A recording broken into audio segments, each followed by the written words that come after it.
I'm Jim Masters, and welcome to CUTV News. This is the show where we talk to today's top thinkers from all around the world to bring you information, inspiration, and thought-provoking ideas that you can put to use in your personal or professional life right now.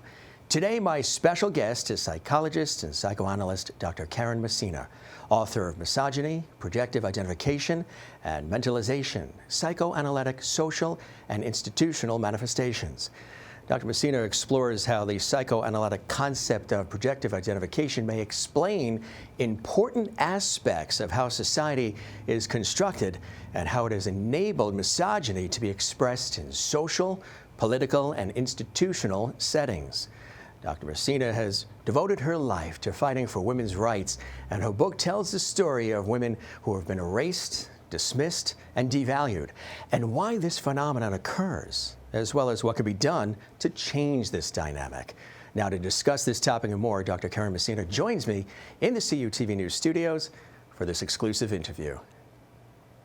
Dr. Messina, thank you very much for joining us here on CUTV News. It's an honor and a pleasure. We've done multiple radio shows together, and it's so wonderful to meet you in person. Thanks for coming to our studio to join us today. Well, it's definitely my pleasure as well. I enjoyed the radio shows with you, and this is wonderful too. So I'm looking forward to this. Oh, we've got a great conversation and thought-provoking conversation in store today. I'd like to learn, I'm very fascinated about your world and the work that you do and the accomplishments in this field of psychology and more that you've really mastered. But I want to go back in time a little bit if we can and talk about those early years for you when you were, which you still are, curious and you were fascinated by people and the human mind, and you decided to pursue and study the field of psychology and everything that's wrapped around it. Tell us about those early inspirations you've had that pointed you in the direction of this brilliant career you have today. Well, I grew up in the Florida Keys, Jim, at a time when it was safe to let your children, or in my case, child, I was an only child, wander and be curious. And I did that. I remember liking to climb trees a lot. So I would climb my favorite trees and sit and think about things. I also had a little boat, and I would take this little boat to a little island. It looked like a grand island to me, very big, but I think it was quite small. And I also would think and be curious about the world there. So I think that was my start. Mm-hmm. My father also had a restaurant, and people came from all over the world. Some came to escape, some came to see the beauty of the Keys, but I was fascinated by these people, and I would always learn something about a person from their story. Mm-hmm. So I think those are my early roots in terms of curiosity. And curiosity, and you, like you were saying, you're fascinated by people. So then you pursued the education and studying all of the different things that you needed to study to get into this field. What was that process like for you as you were starting to master it all? I think that I read a book in about the 4th grade about, well, the first one I remember is Nurse Nancy, and I was very intrigued by this helping person who, I think she helped a child who was injured. Yeah. Then I remember some book in about the 4th grade about a person who helped people and helped people talk about things. And I think that also put the idea in my head. Mm. So I started out being a teacher, but I knew where I was going. Yeah. I was headed for graduate school and then to get my doctorate. So then with this curiosity that you had as a kid, of course, as time went along, that curiosity blossomed into pursuing this brilliant career in psychology and more. Let's talk about that transition to then pursuing your education and developing your skill set and how all that developed for you. Well, after I was teaching school, I knew I wanted to go to graduate school, so I moved from Florida to Washington, D.C. to get my master's degree at George Washington University. And thereafter, I worked there for 9 years, and I also pursued my doctoral degree at the same time. So everything sort of dovetailed. I don't know that I felt like that at the time, but I think it kind of fit together. like Lego pieces. Exactly right. In retrospect, anyway. And you've had your own practice, but you also have worked with some prominent organizations along the way as well, right? I have, yes. What are some of the organizations? Well, I worked for the Washington School of Psychiatry. I had various roles there. I was on the board of directors at one point. I helped develop a program, an infant observation program, which the theory started in England, or the theory and techniques. And then I was director of the Meyer Treatment Center, which is a part of the Washington School of Psychiatry. I also worked in a hospital, which is part of Johns Hopkins Medicine. So those are two major things that I did, but I always had a private practice at the same time after leaving GW, where I worked for, as I said, 9 years. Now, this focus that you have, I mean, obviously you continue to work with your clients, your patients, who have a variety of different issues and struggles and questions and things in their life that you help them through. But one of the focuses, and I think the timing of what you're doing is extraordinary, though you and I have talked about this is something you've been working on for many years. The book that you've written, the timing of this is ideal for the societal, cultural changes that are happening, the sweeping changes that are happening in our society right now. What was it specifically? Obviously, you've had this illustrious career and, as a psychologist and psychoanalyst. What was it that drew you to things like misogyny and understanding that and focusing on that within your realm of work? Did you find that this was underserved, people didn't understand it fully, patients, people were coming to you having experienced a lot of this? What was it that really drove you to want to really focus on this particular area of study? Well, I think all those things are true. I listened to a lot of stories about misogyny, but my interest in writing a book started when I was director of the Meyer Treatment Center, as I said earlier, at the Washington School of Psychiatry. One of my former teachers, who I admired very much, called one day and he said, "Karen, I'd like you to write a commentary on Clara Thompson. Are you interested?" And I said, "Well, of course. Yes, it's a done deal." So, as I said, he was he was the editor of the journal Psychiatry at the time. So I started doing research on Clara Thompson, and I realized, well, I didn't know too much about Clara Thompson either.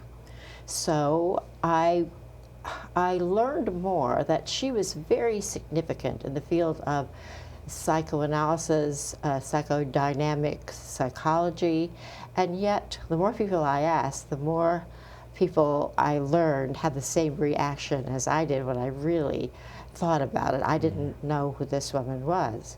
So I started to write a book about Clara Thompson to put her back on the map.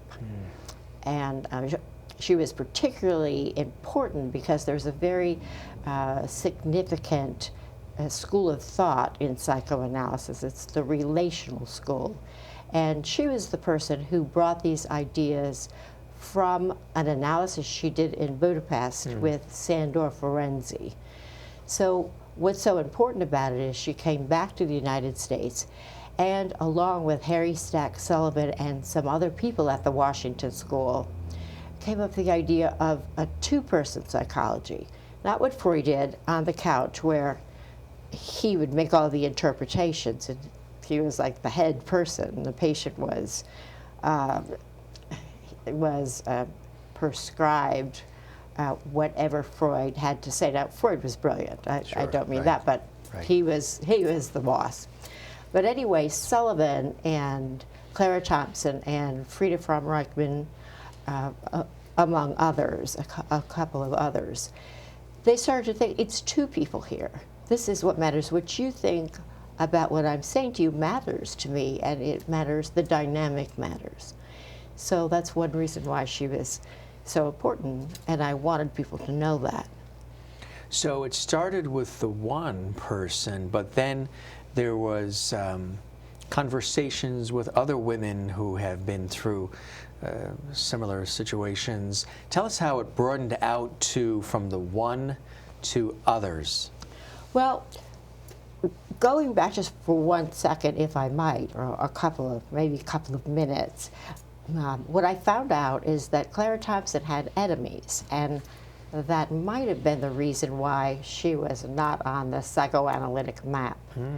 She was criticized, she has been criticized by 2 people from another institute for not bringing back all of Sandor Ferenczi's messages. For example, one person criticized her because she didn't talk about his theory of childhood sexual abuse. Well, in the 1930s, people weren't talking about that. So that didn't make any sense to me. Right. So anyway, that I think triggered the thought, well, there are other people, other women in this same predicament or the same mind. So I started looking into the lives of other women. And about that time, Hillary was on the scene, and I could see some similar things happening with her. So Hillary Clinton, yeah. So Hillary Clinton. So she has one chapter. There's one chapter about Hillary in the book. Another person who I found to have a very interesting story is professor of economics at Princeton. Her name is Ann Case. And she did many studies all over the world with her husband for years, correlating the connection between poverty and ethnic background and a couple of other factors, mortality rate. And they did this. She was often the lead researcher. Well, her husband got the Nobel Prize, and she wasn't mentioned any place in the book at all. None of her research was even mentioned. She was thanked for being a good editor of his piece. So she was included in my book. And then I became very interested in groups of women as well, who I thought this same thing was happening to or had happened to. We talked about, I mentioned in the introduction as well, people who they become undervalued, devalued, erased because of some of the treatment that is thrust upon them, whether it's within their own relationships, family, friends, couples, coworkers. Tell us a little bit about that and how that actually happens and why you think that happens. I know you've studied and you've talked about, even on the radio interviews, this whole patriarchal structure that has always been in place. Is that part of why some of this occurs? Absolutely, Jim. We live in a patriarchal world, whether we like it or not. It's just a fact. And define what that is for the audience, in case there's anybody that doesn't know what that is. It's a hierarchical structure where men are in charge. The father figure is in charge. And it's perpetuated because of power. Obviously, if someone is in power, they're at the top of the ladder, then it feels like a comfortable place to be. But it also has its drawbacks, because there's someone on top and someone who doesn't feel so good about having a secondary place. Right. So people have, somebody wrote a book, I think, recently that was very significant, and it's Why Patriarchy Persists. Now, it's an interesting idea, and one that I had thought of in a different form. But these 2 women wrote a book, Why Patriarchy Persists. And basically what they're saying is that men kind of, if they've moved away from this, they revert back to it when they're injured psychologically, when they've lost something. For example, a relationship. It's like, if they can't have love, power is the next best thing. So they kind of kick into gear and go back into that old way of being. Yeah. But babies come from the womb wanting to connect. Right. So patriarchy isn't anything that's embedded in our brains. Now, with some of these societal and cultural differences, changes that are happening, Is that lessening? Are those roles equalizing? Should they equalize? Are there roles for men and women to play that are unique to them? Tell us about your thoughts and perspective on all of that, because for a lot of people, there's a lot of confusion. They don't know how they're supposed to act, what they're supposed to say, what they should be doing with all the changes and all the way we're looking at things now. What's your perspective on all that? Well, I think that roles are really not changing. I think we're stuck in this patriarchal world that we've been in for a while. And I think men perpetuate it because they're in power. And I also think women often perpetuate it too in their male children, for example. As I have this acquaintance, I know him quite well, and I know his mother, who is quite elderly, and I don't think she's ever said anything negative to her son, ever. So this man thinks that he's a star. Yeah, he's the cat's meow. Yeah. So women definitely perpetuate the idea. So it hasn't lessened, or it hasn't. Are there some subtle changes or things that you see happening, and what would those be that you're witnessing? 3 or 4 years ago, I think, when the political atmosphere was different, I think I was very hopeful. I thought things were changing, that they were equalizing more. But now it seems like there's a way in which we're back. I don't know how many years or decades, but it doesn't feel like we're moving forward on that front. Talking a little bit about, again, the focus on misogyny, let's, for anybody watching that may have heard the word but not be significantly familiar with its meaning, the meaning of it, because I know you've told me that there's different sort of, not different meanings, but it's sort of expanded. Tell us about it. When I did a book talk in Corning, New York, I saw a T-shirt, and it said something like, it's a very important word, but nobody knows how to spell it. So some people don't actually know what it means. Historically, it meant hatred of women. Now, women can hate other women too. It's not just men, and I never intend to bash men when I talk about these things. Right. Women do the same things that men do. In fact, women can be misogynist. But the term has broadened. It used to be men who really hated women. I suppose maybe women were included, but nobody really talked about that. But now it's broadened, as I said, to include dislike of women, disrespect for women, disregard of women. Unfortunately, and that's because what's underneath all of that? That hatred, the despising. Are they threatened by them? What are some of the reasons why that would be the case? Well, it may go back to the patriarchal world we're in. Back to the patriarchal. If you have power, you want to be in power. And you don't want to see somebody else. You might disregard other people's accomplishments or abilities because that could threaten the position you're in.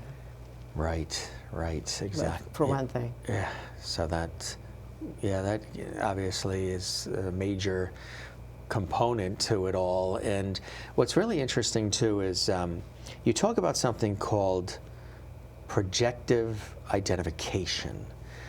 What is that? Define that for us as well. Well, I think, so I was writing about women and groups of women, and I had been thinking about this mechanism for years. I wrote a paper and presented it in Barrie, Ontario in 2008 called The Hope and Despair in Projective Identification. So what I was starting to think about then, and what I thought about more as I was writing the book, was that this mechanism is what causes many of the problems between either two men or two women, and it can be groups of people as well. For example, I think one good example is a bully. A bully has been bullied.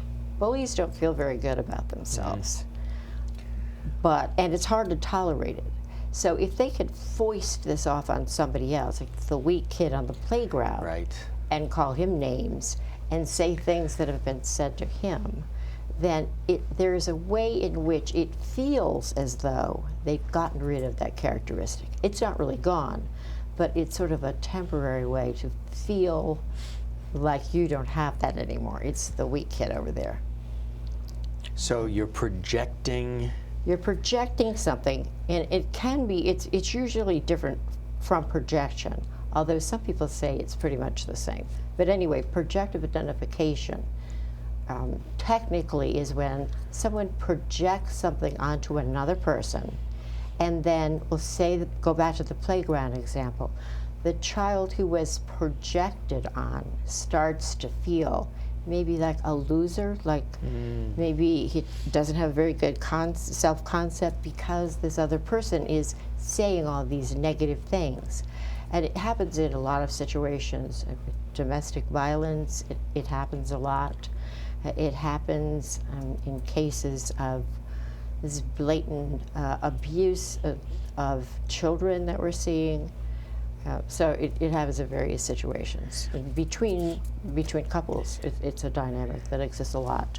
And it's usually things that are unresolved within the person Exactly. who's doing the projecting. Exactly. And they have image problems, self-worth problems, things, maybe childhood issues that are unresolved, Exactly. things that are festering, so they have to bring somebody else down with them. So how that they regain that powerful feeling. So how do you work with that? How, as you know, the expert that you are, work with somebody who, because obviously somebody that's doing that would probably not necessarily recognize, maybe they do recognize, but they won't necessarily admit to doing that to somebody else. How do you work with people who are doing that? Well, it can be a slow process because, as you're suggesting, people have to be made aware that they are doing this. So one thing one might do in therapy is if somebody, it also can happen that somebody insists they know what you're thinking. So if someone says, I know you're mad at me, why are you mad at me? What's wrong? What did I do? And we'll call that person A. Person B feels stunned. Yeah. They might say, what are you talking about? Where did that come from? I was Yeah. thinking about what I was going to make for dinner tonight. Yeah. Back to the other person, they can say, no, I know you're mad. I know. I'm positive. I can tell by your expression. So the second person is initially stunned. They think, what is this person saying? I wasn't, Had a I'm left not mad, field. I'm not angry. Right. But then it can start to seep into that person's being. Now that depends on Sort of situations from childhood their and their psyche, yeah. vulnerability. But it's someone projecting something onto another person. So how do you have to, in therapy, you have to help someone become aware of the idea that that really is their thought, that you're angry. It's not your thought. Right. And then once you do Right. that, then you can go from there. Does that sometimes, I know we talked about at dinner the other night in preparation for the interview, sometimes some of the early beginnings of some of this, when you talk about childhood, can come out of or stem from a relationship specifically with the mother? Not necessarily. Mothers Or the father? Mothers get blamed for a lot of things. Yeah, It can be a father. It can be the father as Absolutely. well. Yeah. So it's a relationship where maybe that particular parent did this projective identification even on the child. Absolutely. So the child grows up with these certain feelings, and then they project onto somebody else, and it's a never-ending cycle. Absolutely. We can only know what we've experienced. Right. So if we, say if a child doesn't have the kind of mother who's available emotionally and does this projecting onto the child, always telling the child what he or she thinks, then the child is likely to grow up actually believing that. And only with only through experience with another person later on can that person see that people have different thoughts. That Right. no, that's not actually my thought. That's your thought. Going back to the topic of misogyny, there's something called the white knight of misogyny. What is that? Somebody who comes in as the rescuer, or Exactly. portrays themselves as the one who's going to take care of everything? Exactly. Men often do these kinds of things because that's the experience they have. That's what they learned either from their fathers or another person. So the key here is that men often jump to do something thinking that they're doing something women want, but women often don't want those things. One example is paying the bill. I mean, there's so many apps that people go out. Some women, until they're in a relationship, or maybe indefinitely, they want to pay for their half.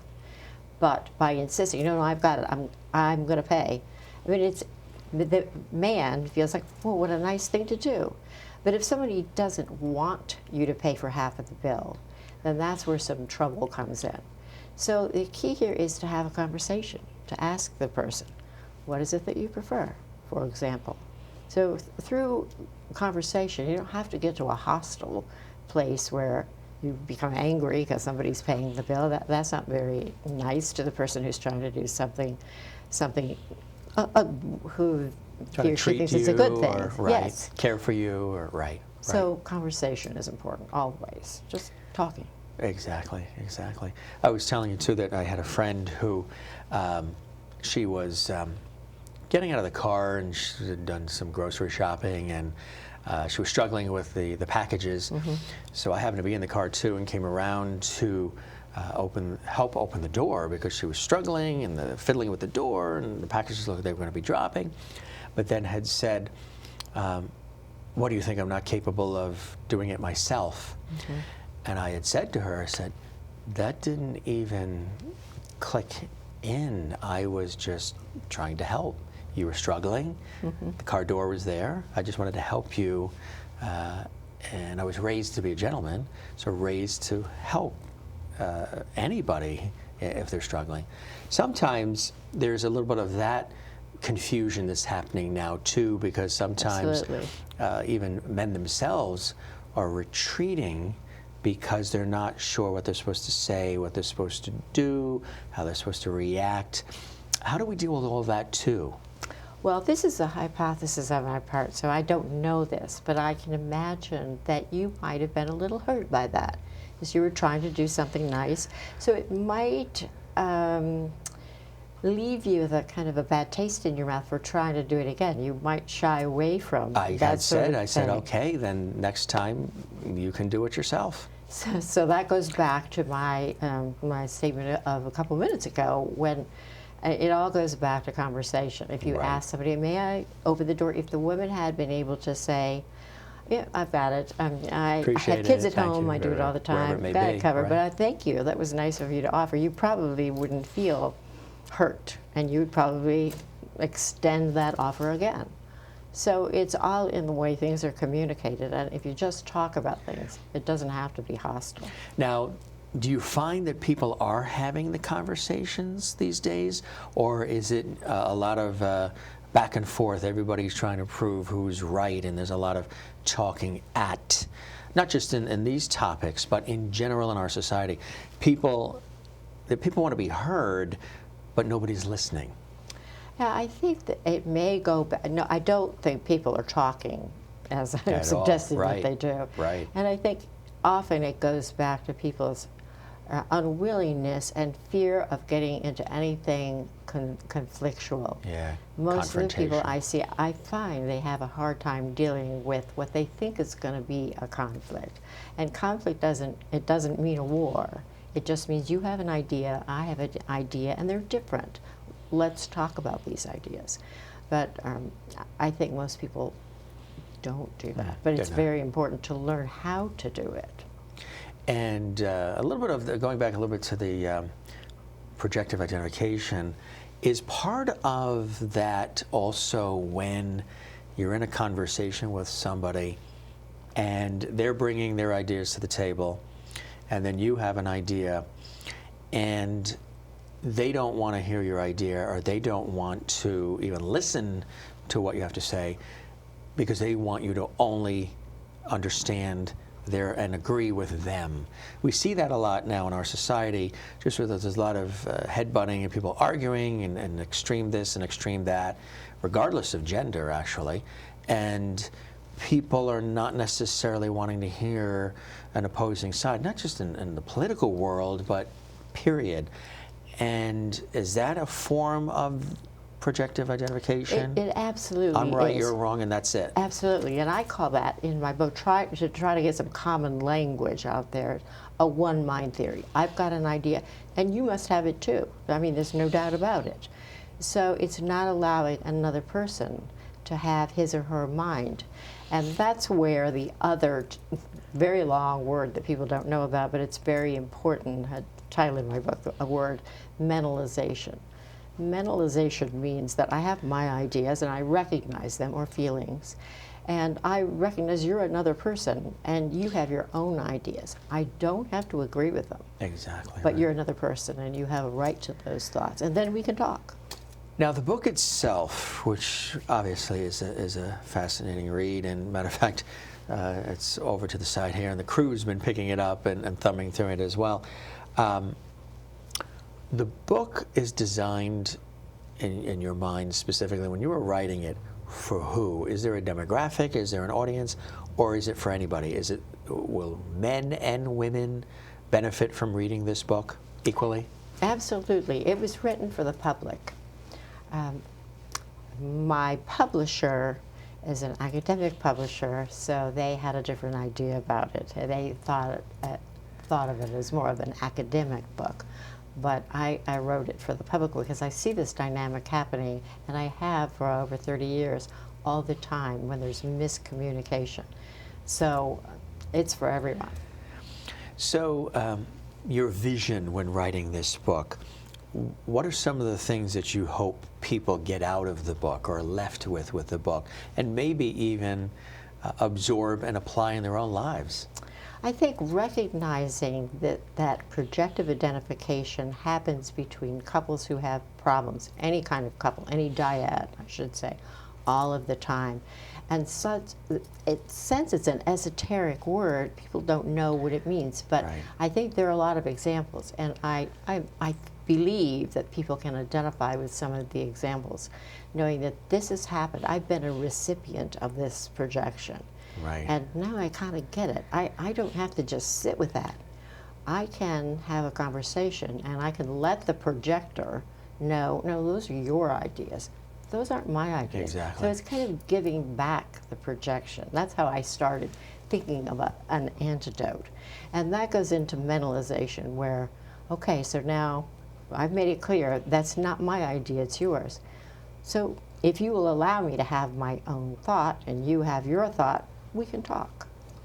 What was that writing process like for you when you first put pen to paper and knew that you wanted to put this book out there for the world to really understand and appreciate?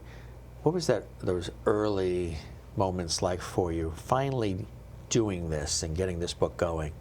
Well, I initially started writing about Clara Thompson Right, because she'd which you been had mentioned. forgotten, Yeah, right. erased, so to speak, from a very important part of history. But thereafter, as I said, I added other women and groups of women. So there was an evolution that was happening as you were writing this book. Absolutely. And I had this idea about why it happens, projective identification, for a number of years. So I started to think about that more and to put the two things together. Erasure and how it occurs, and then how it could be ameliorated if one can allow another person to have an idea, which is mentalization. That's shorthand for mentalization. So in the book, are you giving examples of how to work through these things, and how, if you're experiencing these things or somebody is projecting these things, what have you, sort of tips and ideas, techniques on how to work through and deal with these things we deal with in our lives? Yeah, I don't exactly call them tips Yeah. or suggestions, but I do talk about how this happens with couples, in families, how it happens between countries, and how things have gotten better because this process of allowing another person to have, or another country, allowing that country to have whatever philosophy, whatever cultural mores they have, to respect that and not try to change, not to march in and say, this is the way you're supposed to be doing it. Because there's no one way to do anything. Sometimes that happens too in relationships, right? Absolutely. They'll go through the dating period, and then they'll marry, and maybe there's a few little quirks or things about that other person that the other person, the partner, says, oh, well, once we're married, I will be able to change them. I will be able to mold them into what I think I can mold them into. I will be able to, train them to stop doing that or get rid of doing that or liking that or thinking that. That doesn't happen, and it's a big mistake, right. And the other person can end up resenting you for even attempting to change them, right? Big time, yes. So that happens a lot. A lot. So how do people not do that or deal with that going into a relationship? Sure. Often people need another person to help them, because if they could do it on their own, they might have done that or probably would have done it already. When someone can point these things out, that, okay, this is your way to do it, this isn't Mary's way to do it, it's important to be able to respect that.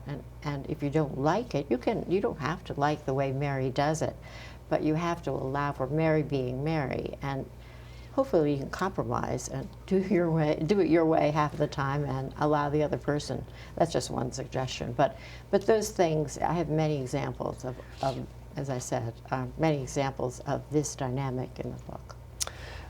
How about also, we talk about the patriarchal way of our culture and being all these years and operating.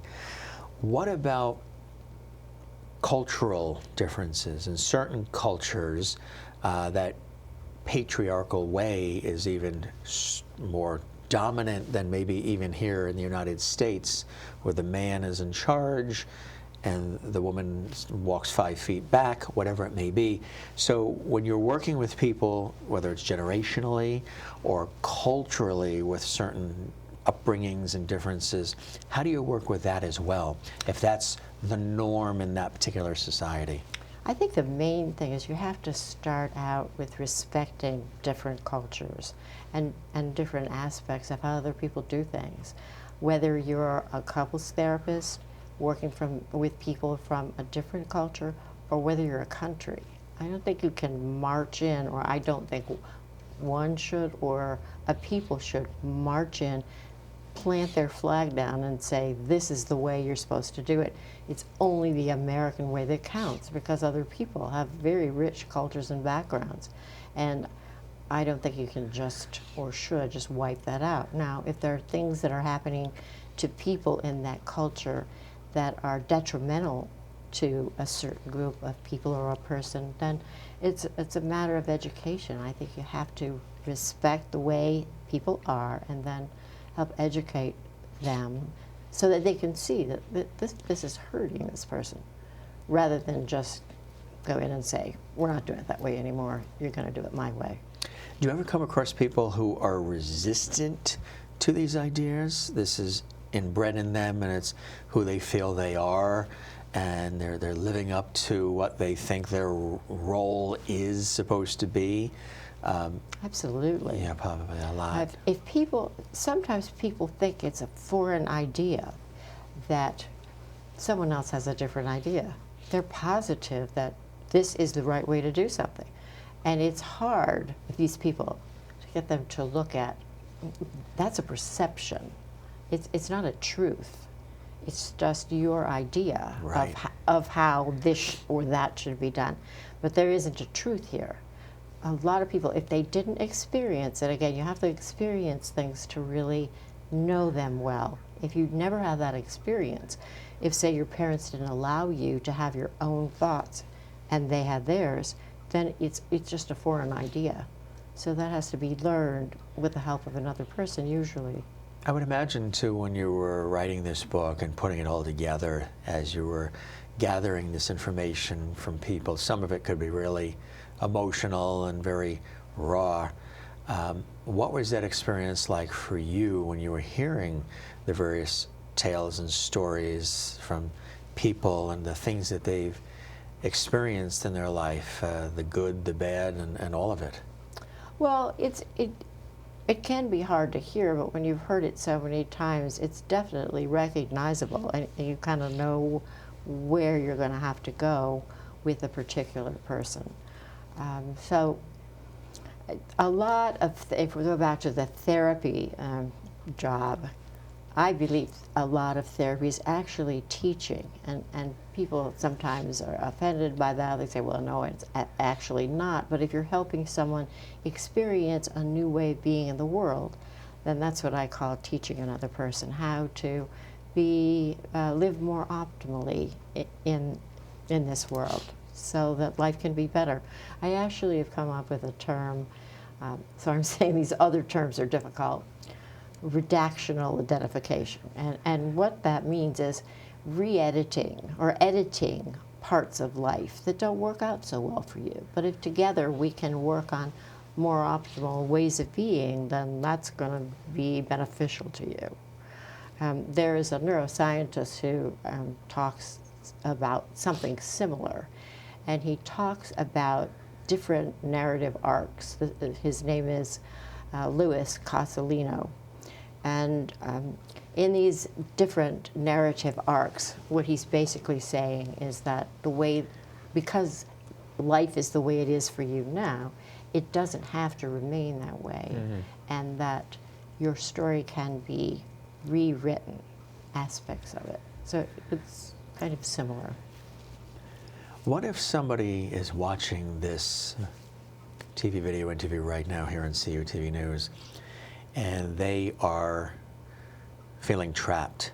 They're in a relationship or a situation or even a job where misogyny is occurring, where they're being erased, devalued. Maybe there's even verbal, possible physical abuse. What would you say to somebody like that right now who could be benefiting by watching and learning about all of this through our conversation? The first things they really need to try to do for themselves. So as I said earlier, I think often people are pretty intuitive. If they could fix something on their own, they probably would have done it, because many of the things you mentioned are pretty painful. So I think the help of another person can be key. So whether it's a therapist or whether it's optimally the HR person, if somebody is being harassed at work, there's somebody that can help in a situation. So at work, if the HR person isn't the one, then if they go to their supervisor, and it may be the supervisor who is doing something to harass them, then maybe going to that person's supervisor is the answer. If that doesn't work, HR. If that doesn't work, you can always go up the ladder to other resources. Perhaps they need to find an attorney who can help them. They don't have to start out with an attorney. But there always are people who can help. Available. Sometimes, too, I would imagine, or a majority of the time, when somebody's confused about something or struggling with something, they can go to the family, they can go to friends. But family and friends sometimes, they have you in a box of how they see you. You're just this one way, you're always going to be that way, that's who you are, that's how you think, those are the flavors of ice cream you like, you're you, that's it. That's all they don't always see you as a multidimensional, evolving individual. When they come to see somebody like you with your expertise, the fact that you are unbiased, you come from a clean slate, the advantages of the expertise of somebody like you, because you can come, again, unbiased. You don't come with all of these biases that a family member might have. Oh, that's just you, knock it off. Oh, you don't have to do that, or just stop it, or whatever. There's tremendous advantages, aren't there? Well, yes, I think there are major advantages, because what I try to do, for example, is take people out of a box and help them figure out where they want to go, not the way their mother thinks they should be, or their father, or their aunt, or anybody else, or friends. And it's where is it that you want to go? And people often don't know, or as I said, they would have done it. But through work with another person, you can help them find the right direction for them, the right path to go down, and it might not be what other people want them to do. Also, when people have problems, they go to friends. Even the most empathic friend has another life, so you can only listen to somebody for so long. Right. And then people often say, listen, I already told you what you should do, and you're still with so-and-so, so I can't do this anymore. Right. In one form or the other. Absolutely. So I think a professional who doesn't have that same take on your life, that can be tremendously helpful. What are some of the things that surprised you as you were writing this book? Well, one thing was that there are so many women who have been sidelined. I didn't really quite understand that because it really hadn't happened to me personally. This sounds a little like maybe fantastical, but in the Florida Keys when I grew up, I didn't know too much about prejudice or one group not liking another group, except for books. So that was something that I had to learn sort of eye-opening. from being in a different area of the world, I think. So, well, that was a surprise a long time ago. As I was writing the book, I think I didn't understand that women were not equal to men in many places in the world. I knew it intellectually, but I didn't, as I said, I didn't know it firsthand because it hadn't happened to in me your personally own life, right? so much. But as I read more and more and I talked to more people, and of course my patients, I knew it from my patients, but it was a real study of it and more in-depth research that helped me come to some of the ideas I had, and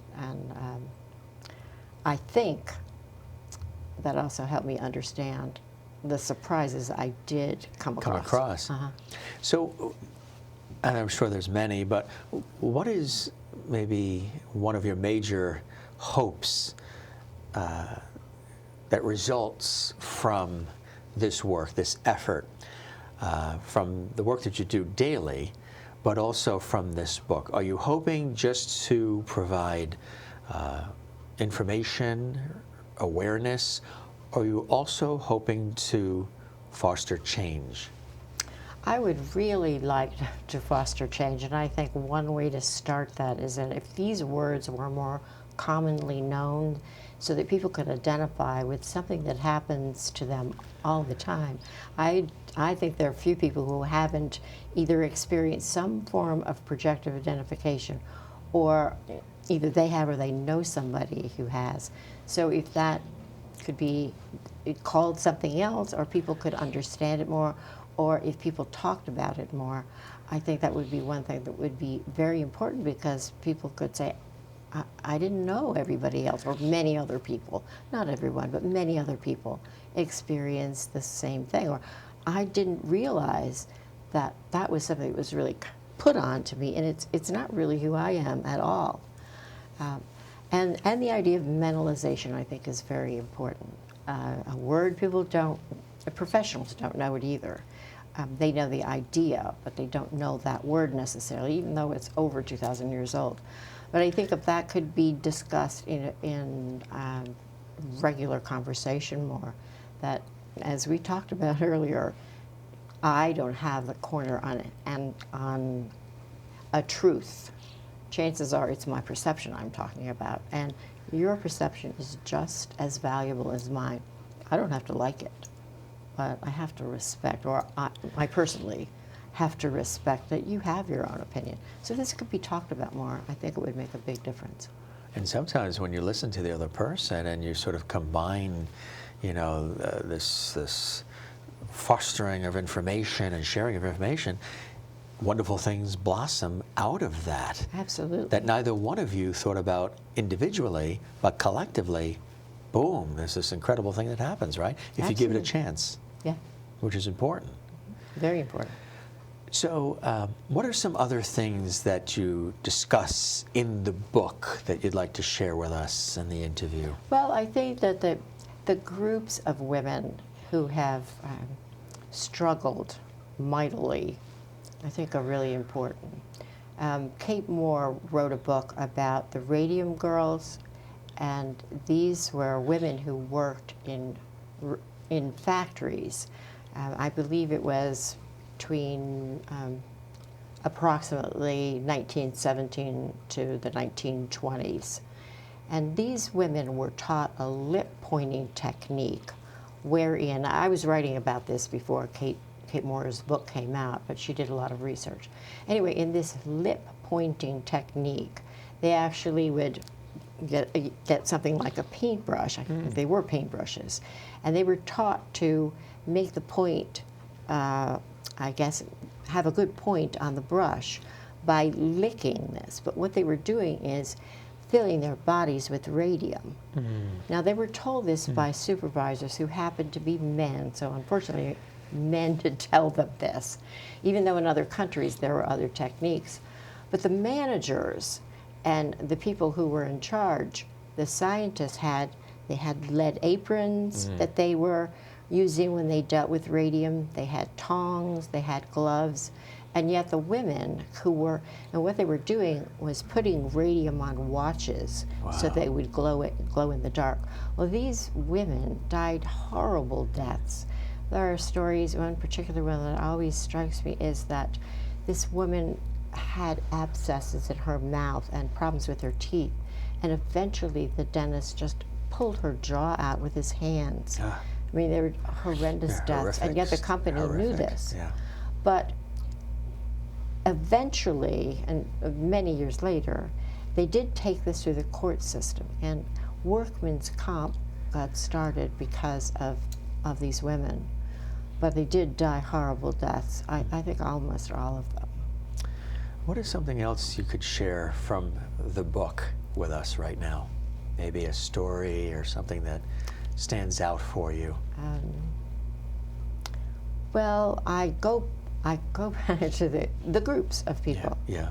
I think one thing that's very powerful is the way the people in Rwanda were able to work out their differences after the genocide of 1994, where 800,000 people were killed and slaughtered in 100 days. They had something like a people's court, and the offenders were brought to the court, and if what they had to say was authentic, and they wanted to repair the relationship, and I think they got this idea, the Rwandans, from the South Africans. Then the person was allowed to go back into the community, but the community decided on the fate of the person who had done sometimes atrocious things. But they also knew that the mindset of the people were different between the Hutu and the Tutsis during the genocide. So I think that it's an important concept that could be applied to other, in other ways. I think that would be important. Do you see another book coming too as a result of this one?